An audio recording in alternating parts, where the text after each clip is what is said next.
Olá, meus irmãos, minhas irmãs, queridos companheiros e companheiras de jornada. É com imensa satisfação que estamos chegando aqui mais uma vez, todos nós, nesta página virtual, para mais um momento de estudo, mais um momento de reflexões acerca do Evangelho do Cristo, à luz da doutrina espírita. E por isso, mais uma vez, agradecemos a Deus, ao nosso Pai de infinita bondade, misericórdia e amor, em especial e acima de tudo, pelo dom da vida. Agradecemos a Jesus de Nazaré, nosso Mestre e Senhor, guia e modelo para toda a humanidade. E aos espíritos amigos agradecemos imensamente pelo amparo, pela proteção, pela assistência que sempre tem nos dado ao longo da nossa trajetória. E não podemos deixar de agradecer a todos vocês, irmãos e irmãs de jornada, que constantemente estão aqui conosco nesta página virtual para juntos estudarmos o Evangelho do Senhor Jesus. Sejam todos bem-vindos, sejam todas bem-vindas em nome do Cristo e que possamos aproveitar da melhor maneira possível estes minutos que nos foram reservados no relógio da eternidade como oportunidade para o nosso esclarecimento, esta busca constante pela verdade, conforme Jesus nos orienta há 2000 anos, conhecereis a verdade e a verdade vos libertará. É preciso que realmente nós realizemos constantemente esta busca para sairmos das trevas da ignorância e caminharmos aqui pela vida com maior leveza, com maior liberdade e, acima de tudo, com responsabilidade pelas nossas atitudes, pelos nossos atos. E hoje aqui nos encontramos neste belíssimo momento para estudarmos mais um pouco o Evangelho do Senhor Jesus. E temos como referência para estes estudos deste momento o livro Palavras de Vida Eterna. E hoje estudaremos o capítulo de número 63, que tem como título No Campo da Vida. Então aqui Chico Xavier, juntamente com Emmanuel, nos traz belíssimas reflexões acerca do nosso comportamento aqui no campo da vida. Será que estamos nos comportando de forma correta e adequada neste nosso caminhar aqui na vida e pela vida, aproveitando o tempo que Deus nos concedeu como sendo seu patrimônio, que Ele nos concede provisoriamente para a nossa administração? Porque, como nós sabemos, o tempo não é nosso, o tempo é de Deus. E Deus nos concede este tempo como sendo este belíssimo patrimônio para a nossa administração, para administrarmos. Então é preciso que aprendamos a administrar o tempo. Mas antes de começarmos aqui as reflexões com Jesus, com Emmanuel, com Chico Xavier, com Kardec, com os espíritos amigos, iremos fazer mais uma vez leitura do livro de autoria do espírito Irmão José, em parceria com Carlos Bacelli, o livro que tem como título Pai, perdoa-lhes, um belíssimo livro com belíssimas mensagens acerca de perdão. E aí nós faremos aqui neste momento reflexões com base na mensagem também de número 63, que tem como título Consequências do Rancor. Prestemos atenção nestes belíssimos esclarecimentos de Irmão José acerca das consequências na nossa vida, guardarmos rancor, ressentimento, ódio no nosso interior. Então ele começa nos dizendo da seguinte maneira: atenta, é preciso bastante atenção para algumas consequências do rancor na vida de quem vive preso ou presa a semelhante estado de espírito. Então aqui ele traz algumas referências, algumas orientações, alguns apontamentos em relação ao que acontece na vida de nós, de todos nós, se guardarmos rancores no nosso coração, na nossa consciência. Então é por isto que irmão José nos chama a atenção para realmente nós observarmos as consequências do rancor na vida de quem vive preso a semelhante estado de espírito, ou seja, aquele espírito rancoroso. E aí ele começa dizendo o seguinte: até quando? Até quando se esforça para sorrir, deixa transparecer estranha máscara de amargura que se lhe afivela no rosto. Então aqui ele nos chama a atenção, e isto acontece conosco, com qualquer um de nós, aquele chamado sorriso amarelo, aquele sorriso desbotado. Então aqui ele nos fala que até quando se esforça para sorrir, aquela pessoa rancorosa não vai conseguir se desvencilhar daquela máscara que está afivelada no seu rosto. Estranha máscara de amargura que se lhe afivela no rosto. O seu pensamento, aqui ele se dirigindo à pessoa que está guardando rancor, que o seu pensamento está sempre preso à causa da aversão, ao redor da qual, sem perceber, passa a gerir.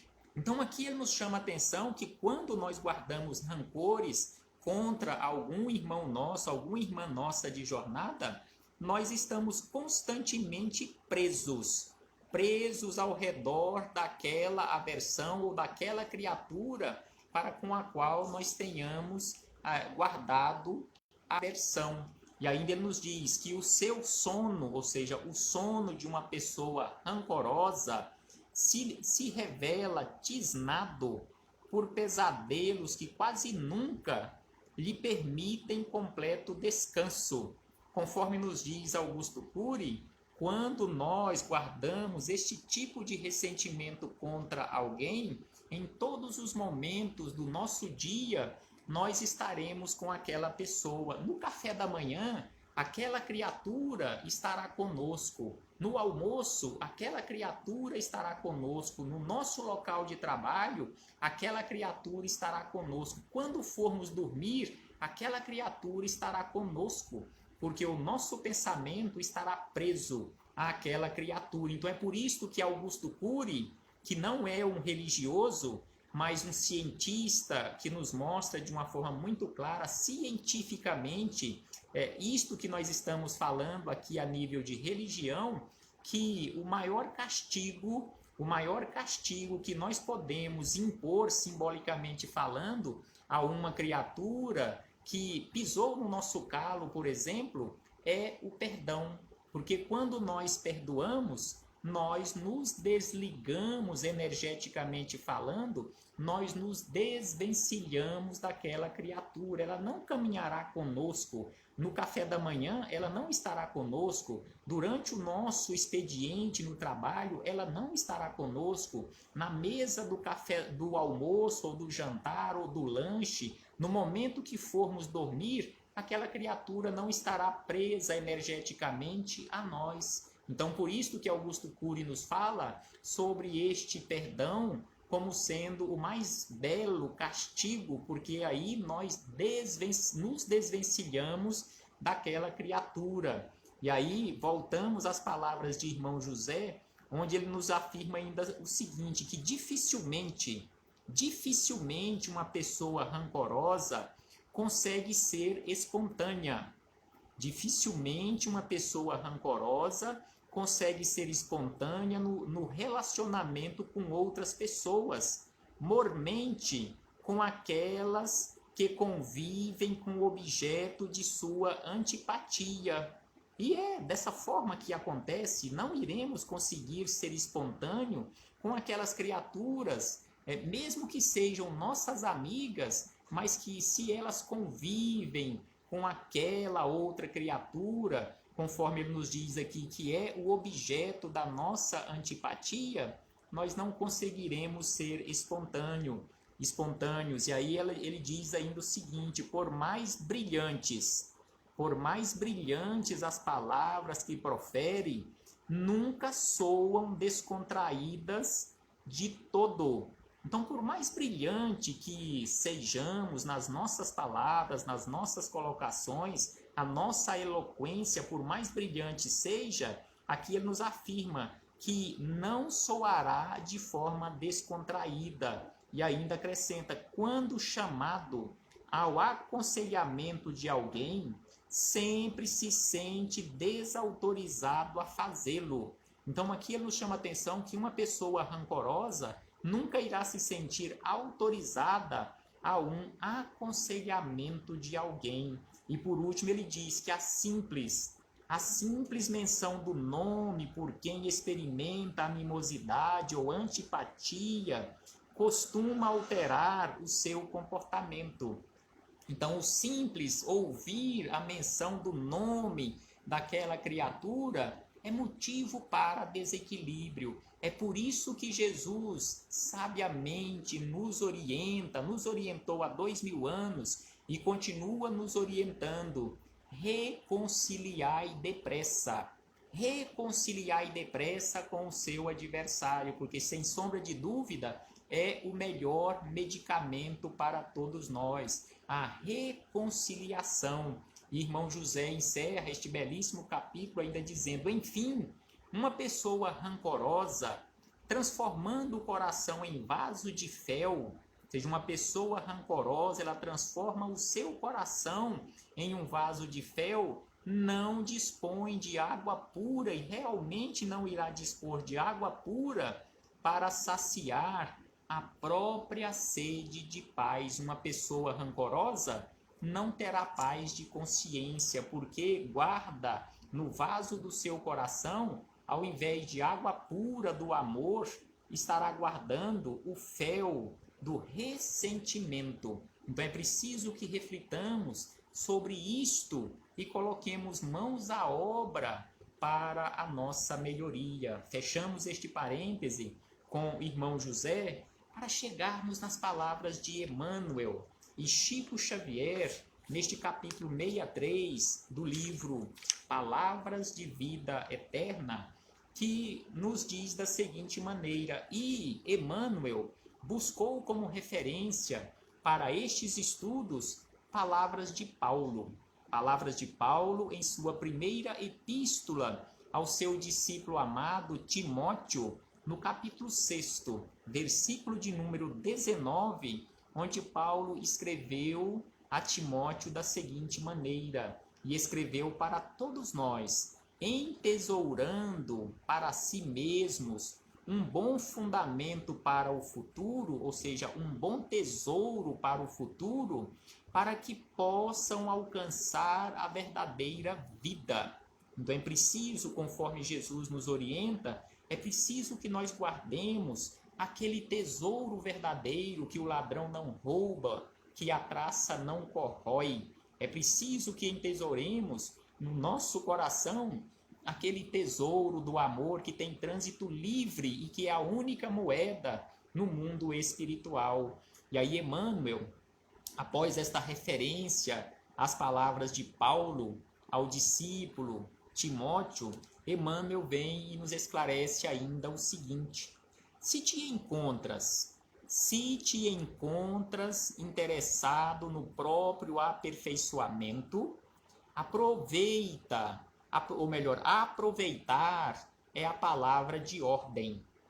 Então aqui ele já começa nos chamando a atenção que aproveitar as oportunidades, aproveitar o tempo é a palavra de ordem se nós realmente estamos ou se estivermos verdadeiramente interessados na nossa transformação, no nosso aperfeiçoamento. Se te encontras realmente interessado no seu próprio aperfeiçoamento, aproveitar oportunidades é a palavra de ordem. E aí ele lembra o seguinte: repare o exemplo da natureza.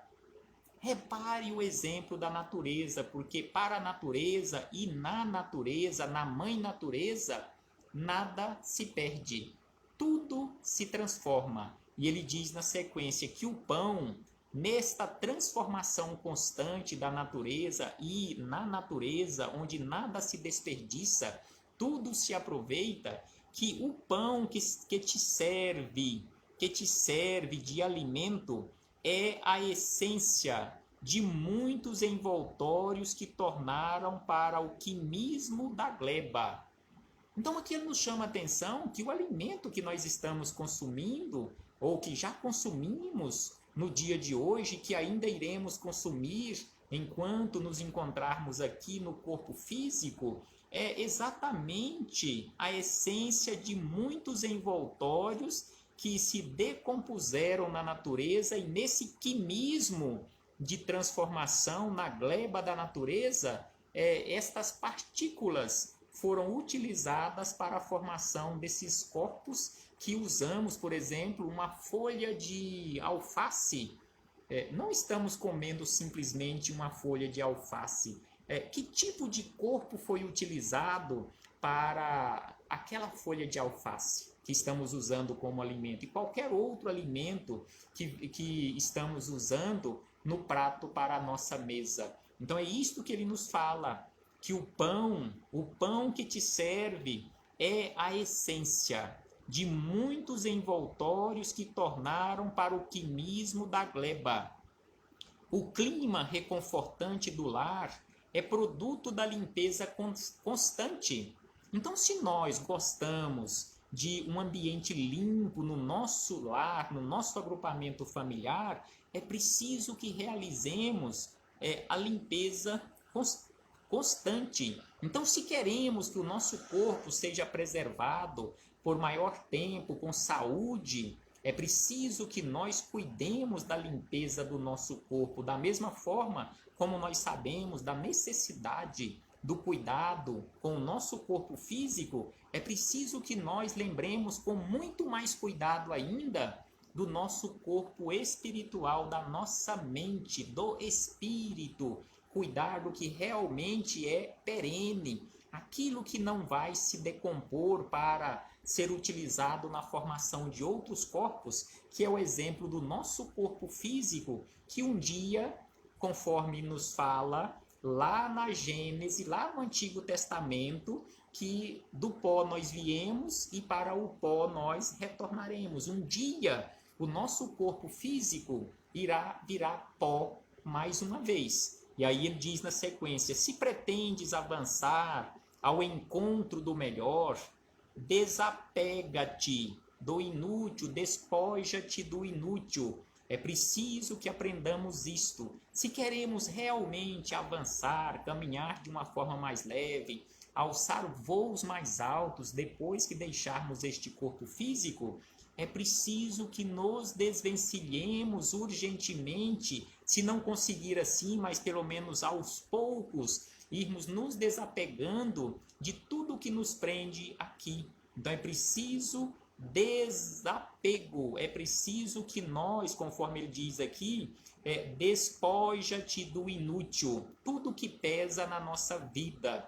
E ainda ele diz o seguinte, e quando ele fala isto, ele não está falando para sermos imprevidentes. Não, de forma alguma. Ser previdente é uma coisa, ser apegado é outra coisa muito diferente. Nós estamos aqui no corpo físico, precisamos arcar com as nossas responsabilidades. Temos contas para pagar? Sim, temos que pagar conta de água, de energia, de telefone, de gás. Temos que pagar plano de saúde, temos que pagar escola, temos que pagar um monte de coisa, um monte de tributos. Não estamos aqui falando, conforme Emmanuel aqui nos chama a atenção também, para sermos irresponsáveis. Não, de forma alguma. Jesus nos disse: dai a César o que é de César, ou seja, é preciso agir com honestidade, neste caso aí, cumprindo com as nossas obrigações, mas com desapego, com previdência e sem apego.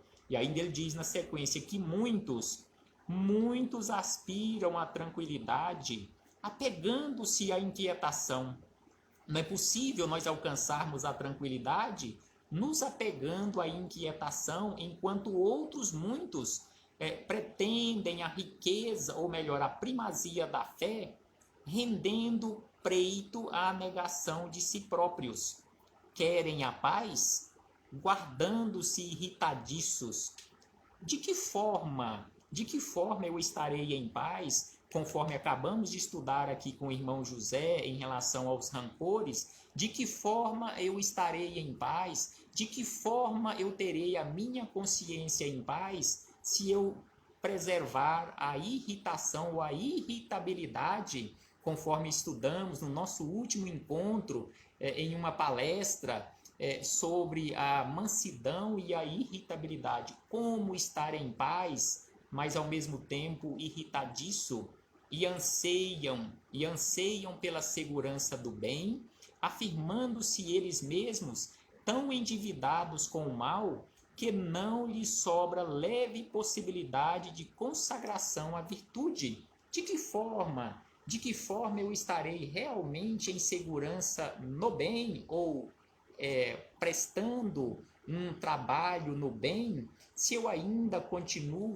tão endividado às coisas do mal, aos vícios? E ainda Emmanuel acrescenta o seguinte: é natural estejamos nós sob a carga de avelhantados problemas, ou seja, de problemas antigos, porque somos herdeiros do passado culposo, e é preciso revisar as próprias tendências, é preciso que nós revisemos as nossas más tendências e ajuizemos quanto às nossas necessidades, para que não estejamos tateando na sombra.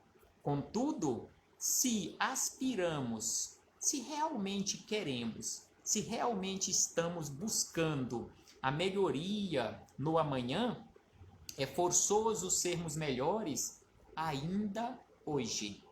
Então, se queremos, se aspiramos realmente amanhã sermos criaturas melhores, não esperemos para amanhã, conforme aquele dito popular, não deixemos para amanhã o que podemos fazer hoje, porque o amanhã, neste corpo físico, poderá não existir para nós. Não temos a certeza de nada, nós temos a esperança. Então é preciso, conforme nos fala aqui Emmanuel, é preciso, se realmente aspiramos à melhoria para o nosso amanhã, é forçoso sermos melhores ainda hoje. Conforme nos fala a doutrina espírita, é preciso que nos esforcemos para sermos melhores hoje do que ontem.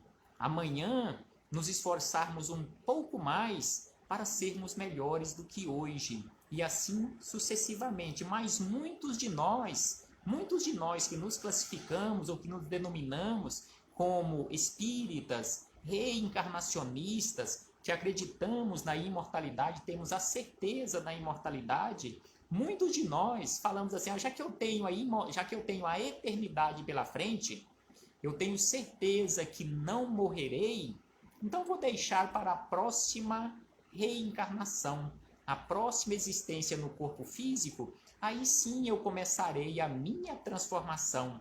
E aí vem Emmanuel, assim como Jesus nos disse sobre essa necessidade, a cada um segundo as suas obras, aí vem Emmanuel e nos lembra: não deixe para amanhã, faça hoje, ou pelo menos comece hoje o seu processo de transformação, o meu processo de transformação, e ainda acrescenta: para isso, se você realmente quer se transformar, se eu realmente quero me transformar, não vale apenas simplesmente partilhar o trabalho geral, mas selecionar a experiência comum, assinalando-lhe o ensinamento. Então não vale a pena, não vale para eu que estou aqui falando do Evangelho, não vale simplesmente partilhar estes ensinamentos, conforme que nos diz Emmanuel, não vai valer de nada para mim eu simplesmente partilhar estes ensinamentos, mas sim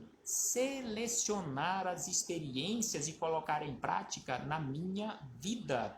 E aí ele encerra dizendo: não sintonizarás a antena do coração com as mensagens de toda parte. Recolherás aquelas que te enobreçam. Não é possível nós realizarmos um processo de transformação nos sintonizando com todas as vibrações. É preciso nós escolhermos e recolhermos aquelas melhores vibrações. Não comprarás aflições, preocupar-te-ás com o que for justo. E encerra dizendo: não te esqueça, não nos esqueçamos, pois de que viver é atributo de todos, mas viver bem é o caminho de quantos se dirigem leais ao bem para a divina luz da vida real. Então aqui, conforme nos fala Emmanuel, não nos esqueçamos de que viver é atributo de todos, mas viver bem é o caminho de quantos realmente querem alcançar a verdadeira luz, a luz da vida real. Que possamos refletir sobre isto, meus irmãos e irmãs, e colocarmos mãos à obra no nosso processo e para o nosso processo de transformação. Paz do Cristo conosco e muito obrigado.